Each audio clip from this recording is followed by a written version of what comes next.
जय जोहार, नमस्कार। दैनिक छत्तीसगढ़ चैनल देख रहे हैं आप और छत्तीसगढ़ प्रदेश की आज की सभी प्रमुख बड़ी खबरों को एक एक करके हम आपको विस्तार से बताएंगे।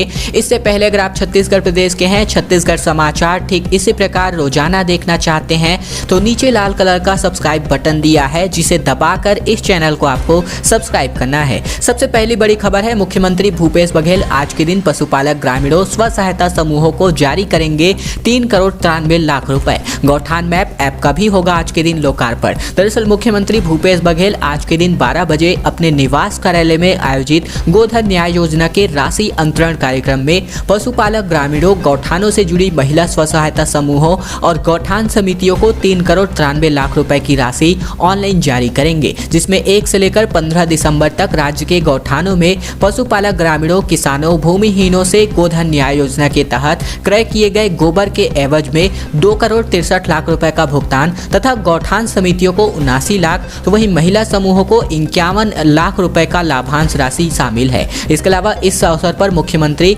गौठान मैप ऐप का भी लोकार्पण करेंगे और इस ऐप के माध्यम से गौठान में संचालित समस्त गतिविधियां जैसे कि गोबर खरीदी, भुगतान, गौठान से जुड़ी महिला स्व सहायता समूह की आय मूलक गतिविधियों के तहत जो भी सामग्री उत्पादित है उसकी जानकारी, दर एवं विक्रय की अद्यतन जानकारी इस ऐप के माध्यम से मिल सकेगी। यहाँ उल्लेखनीय ये भी है कि गोधन न्याय योजना के तहत गौठानों में ग्रामीणों से 2 रुपए की दर पर गोबर खरीदी की जा रही है। पिछले साल 20 जुलाई 2020 को इस पर्व हरेली पर्व से इसकी शुरुआत हुई थी।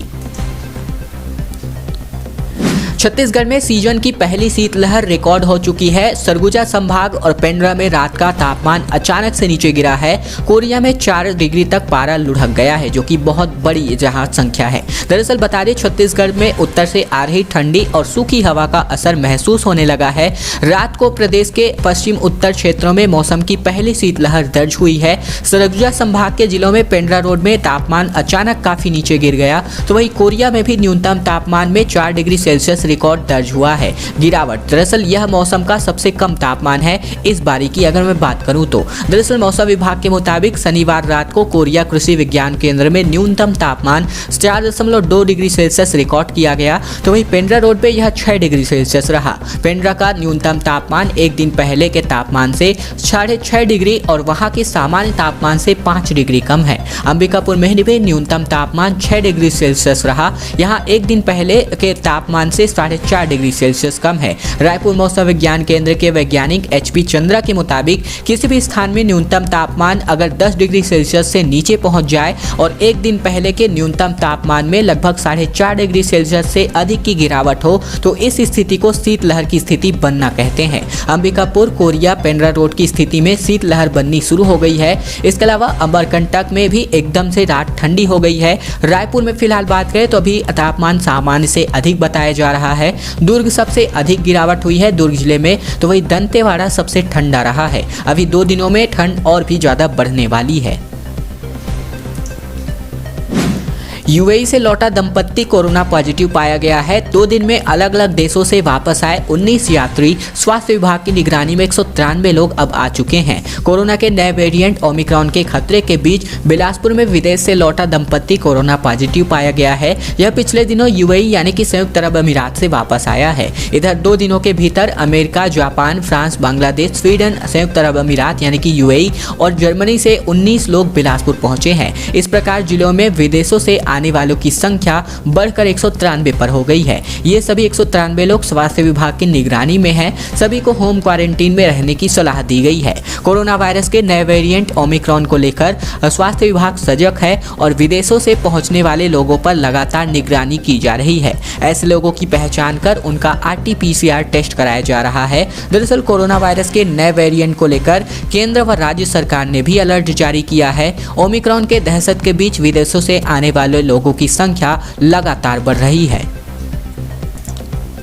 600 स्वास्थ्य कर्मचारियों को निकालने पर स्वास्थ्य व्यवस्था चरमरा गई है। बस्तर में सभी धरने पर बैठे हैं। मरीजों के परिजन बोले, घबराहट से हम कांप रहे हैं, कैसे जिंदगियों को बचाएंगे। दरअसल छत्तीसगढ़ के बस्तर संभाग के सबसे बड़े महारानी अस्पताल और डिमरापाल मेडिकल कॉलेज यानी कि मेकाज से कुल मिलाकर 600 स्वास्थ्य कर्मचारियों को नौकरी से निकाल दिया गया था, जिसके बारे में हमने आपको न्यूज कवरेज भी बताया हुआ था, जिससे अब इन दोनों अस्पतालों की स्वास्थ्य व्यवस्था बिगड़ती हुई दिखाई दे रही है। इसका सीधा नुकसान नुकसान इन दोनों अस्पतालों में आने वाले मरीजों को भुगतना पड़ रहा है।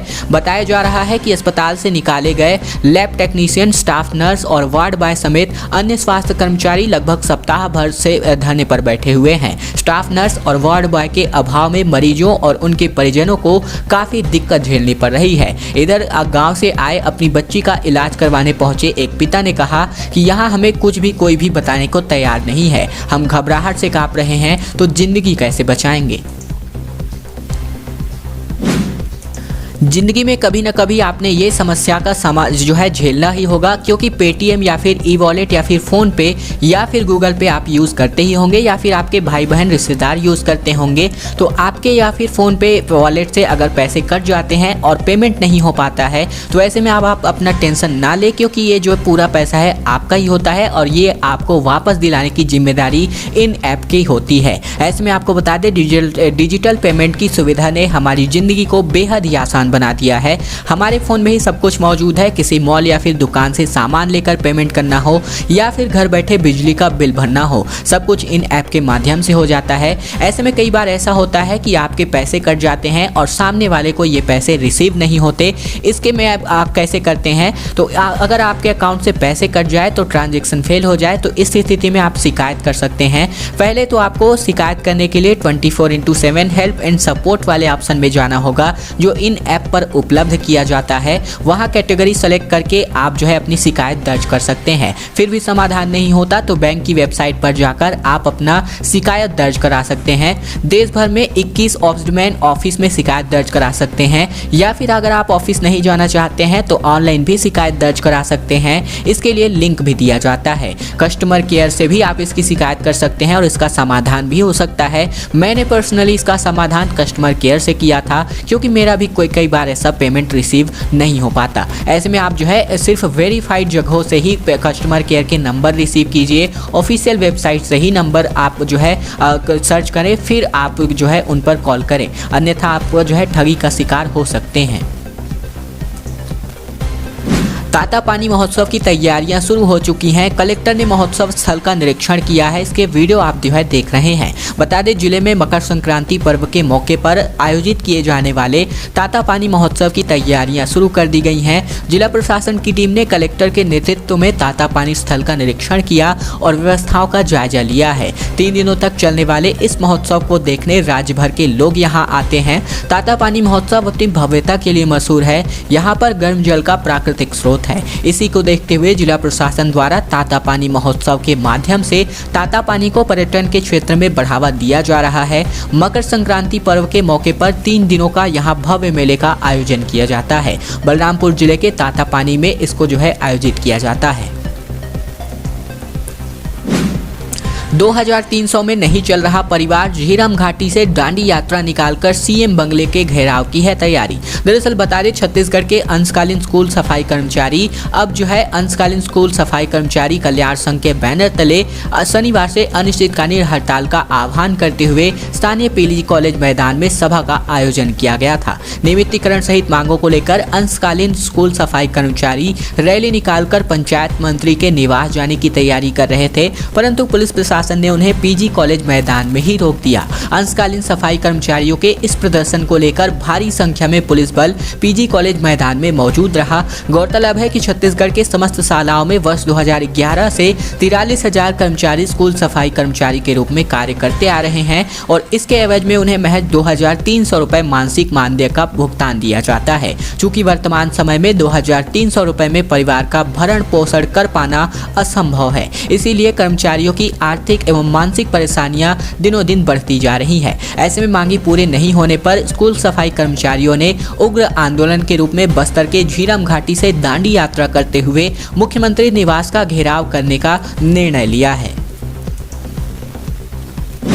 और अब बात यात्रीगण कृपया ध्यान दें, क्योंकि नक्सलगढ़, सिलगेर और गलगम तक यहाँ पर यात्री बसें चलने वाली हैं। अभी कई किलोमीटर पैदल चलकर जो लोग जो है बीजापुर पहुँचते हैं। दरअसल छत्तीसगढ़ के बीजापुर जिले के नक्सलगढ़, सिलगेर और गलगम के ग्रामीणों को राहत पहुँचाने के लिए जल्द ही यात्री बसों का संचालन शुरू किया जाएगा। इससे पहले इन दोनों इलाकों में भारी सुरक्षा व्यवस्था के बीच सड़क निर्माण का काम चल रहा है, जो कि अंतिम चरण में है। बताया जा रहा है कि सड़क निर्माण का काम पूरा होते ही इलाके में बसें दौड़ दौड़ने लगेंगी। इससे नक्सलगढ़ के लोग सीधे जिला मुख्यालय से जुड़ पाएंगे। कलेक्टर राजेंद्र कुमार कटारा एवं एसपी कमलोचन कश्यप ने निर्माण कार्यों का जायजा भी लिया है। सुकमा और बीजापुर जिले की सरहद पर स्थित सिलगेर गांव पूरी तरीके से माओवादियों का गढ़ है। लगभग 8 महीने पहले सुरक्षा बलों का कैंप यहां पर स्थापित किया गया था। इन दोनों गांवों की दूरी बीजापुर जिला मुख्यालय से तकरीबन 70 से 80 किलोमीटर की है। सड़क निर्माण के बाद यदि इन दोनों गांवों तक यात्री बसें चलती हैं तो इलाके की एक बड़ी आबादी को इसका सीधा फायदा होगा और ग्रामीणों को पैदल सफर तय नहीं करना पड़ेगा।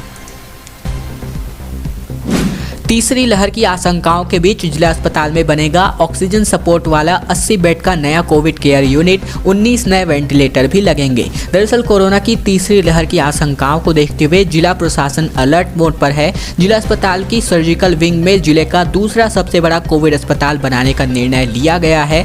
कलेक्टर डॉक्टर सर्वेश्वर नरेंद्र भूरे ने इसके लिए civil surgeon doctor P Balkishore को निर्देश जारी किया है। अस्पताल में 80 कोरोना मरीजों को भर्ती कराने का इंतजाम करने के निर्देश दिए गए हैं। इसके अलावा हर बेड पर ऑक्सीजन सपोर्ट, 67 बेड पर मल्टी पैरा मॉनिटर, इसके अलावा 19 पर वेंटिलेटर की सुविधा मिलने वाली है। कोरोना पीड़ित बच्चों के इलाज के लिए 6 FFNC, इसके अलावा 2 बाईपैप और 40 सिरिंज पंप भी उपलब्ध रहने वाले हैं।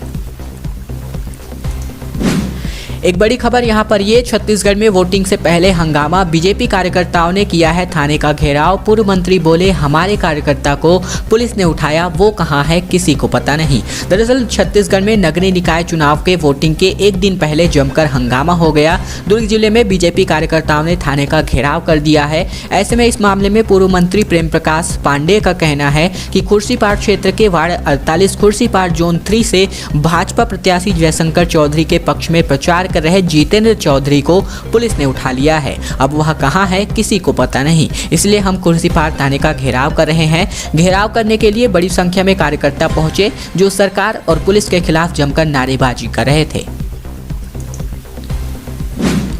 छत्तीसगढ़ में चुनाव से पहले अफसरों को धमकी दी जा रही है। डॉक्टर रमन सिंह बोले कान खोलकर सुन लो कलेक्टर एसपी तुम्हारा हिसाब करेंगे। चंद्राकर ने भी अफसरों को चेताया हुआ है। दरअसल आज के दिन छत्तीसगढ़ के लाखों वोटर अपने मोहल्ले और अपने शहर के विकास के जिम्मेदारों को चुनेंगे, मगर इससे पहले आखिरी दम लगाने वाले सियासी दलों के नेता अब धमकाने और डराने पर भी उतर आए हैं। पूर्व सीएम डॉक्टर रमन सिंह एक वीडियो में कहते दिख रहे हैं कान खोलकर सुन लो एसपी कलेक्टर। दूसरे वीडियो में किसी घटना को लेकर पूर्व मंत्री अजय चंद्राकर भी अफसरों को चेताते दिख रहे हैं। दुर्ग और रायपुर में हुई सियासी सभाओं में नेताओं ने धमकाने वाले लहजे में बयान दिया है। दुर्ग की चुनावी रैली में डॉक्टर रमन सिंह ने कहा कान खोलकर सुन लो कलेक्टर और एसपी, हमारे कार्यकर्ता को आतंकित करना छोड़ दो। तुम्हारे नाम हमारे कार्यकर्ता लिख रहे हैं। इसके 2-3 साल पूरे हो चुके हैं, 2 साल बचे हैं, फिर तुम्हारा हिसाब करेंगे। तलवे चाटना बंद करो, राजनीति करोगे, रणनीति करोगे तो हम तुम्हारा हिसाब करेंगे। ये वीडियो सोशल मीडिया पर सामने आया है। अफसर भी दबी जुबान में इस वीडियो के प्रति हैरानी जता रहे हैं। दरअसल रमन सिंह अफसरों पर कांग्रेस के इशारे में काम करने की बात कर रहे थे।